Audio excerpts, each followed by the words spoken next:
Dahil catering is life, motherhood is lifer, and TikTok is lifest, gagawa tayo today ng palabok negra. Oh, sounds social. Let's try it. We have here shrimp na dinivinagrasya ko na siya. Natin ng special palabok ay ng Mamasita palabok mix, 2 piraso. Meron tayo fried garlic, cornstarch, brown sibuyas, chicharon bular-clark, chicharon na back fat, tinapa flakes, na cuttlefish ink or squid ink. Is na anong papakulo tayo ng brain cells.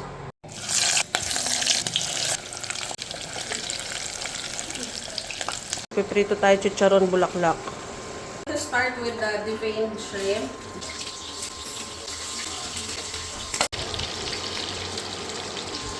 So, andyan na yung head butter ng shrimp. Lalagyan natin ng atsuete. Of the atsuete. Saute some onion.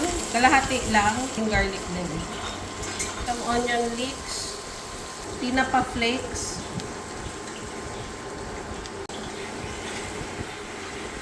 Pork broth. Pinagkuluan ng bagoy. Giniling. Aray, dami kong hugasin. 1/8 cup patis, fish sauce, and a splash of calamansi juice. Splash lang. We're serving the calamansi juice for the squid ink sauce. Ilalagay tayo na Mamasita palabok mix. Stop judging me. And the tubig. Don't judge. You're not a judge. Oh! So salty. Extended version it. Because, butang ka slurry.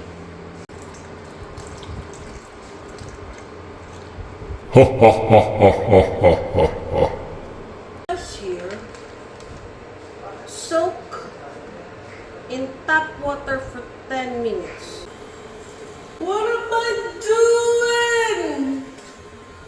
We're going to Boil boil the noodles. noodle in some stuff.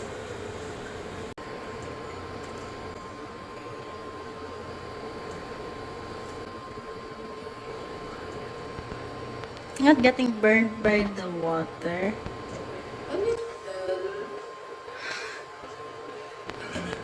I don't know. Wow! I'm like that already, okay? Pansin mo pa yun.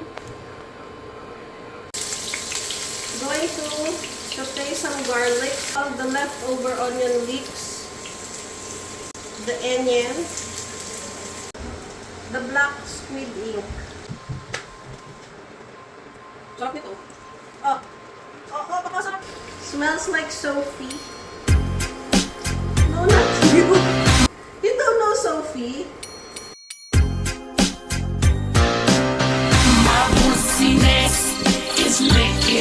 And then, we're going to put patis. Just a little bit. Slurry, cornstarch water. Papalakot. This needs a lot of garlic. So, meron tayong minced garlic dito. Jarlic. Garlic in a jar. Thanks my sister-in-law and my mother-in-law for getting us this. Add more patis kung natatabangan ka. So this one, we stir it gently. So ready na to. Transfer the palabok noodles. It's half cooked. Ay! I made a mess. Stir it very gently.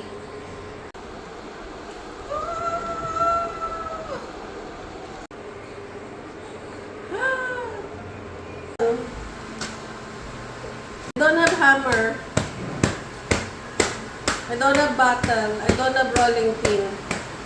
All I have is curds and shrimp. Yay!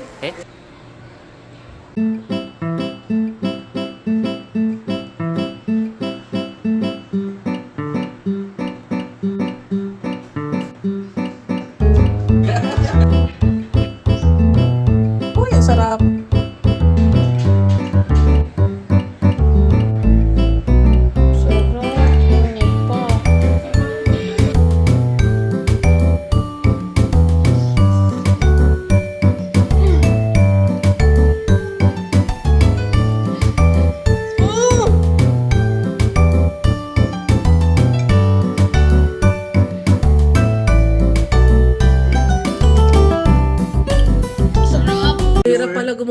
palabok. Grabe. Kaya pala mas maraming bumibili na lang kaysa gumagawa.